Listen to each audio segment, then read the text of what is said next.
මාස flat light එකක් platinum මාප් එකක් ඒක අයින් කරලා ඉලෙක්ට්‍රොනික කරලා තියෙන්නේ. සමහරව අහලා තිබුණා මොකද්ද ඔය ප්ලැටිනම් කියන්නේ ගොඩක් අය දන්නේ නැහැ. දන්න අය දන්නවා. මෙන්න මේ ඩිස්ට්‍රිබියුටර් එක ඇතුලේ මෙන්න මේ වගේ කෑල්ලක් එනවා. මේක හැම වෙලේම පිච්චෙනවා මෙන්න මේක. පිච්චෙනවා සහ මෙන්න මේ දුන්න ගෙවෙනවා. යකඩ පටිය ගෙවෙනවා. මෙන්න මේ ෆයිබර් කොටස ගෙවෙනවා.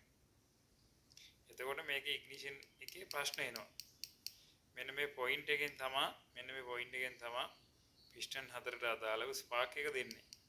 එතකොට මෙන්න මේ මැනුවල් කොටසේ එන ප්‍රශ්න හින්දා එන්ජින් එක මිස්ෆයරින් වෙනවා. සමහර වෙලාවට උදේට ස්ටාර්ට් කරගන්න බෑ.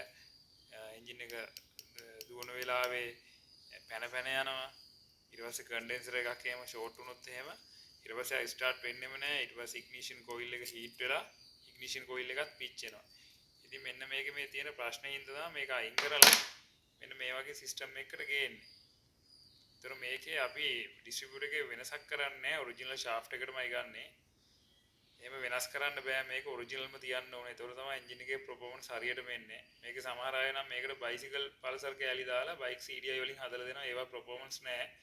මොකද 1000න් උඩ එන්ජින් එකක් බයික් CDI එකකින් දුවන්න හදන්න බෑ. ස්ටාර්ට් කරගන්න පුළුවන්. නමුත් පර්ෆෝමන්ස් පැත්තට ගන්න බෑ. ඒ නිසා තමයි මේක හරියට මෙහෙම හදන්නේ.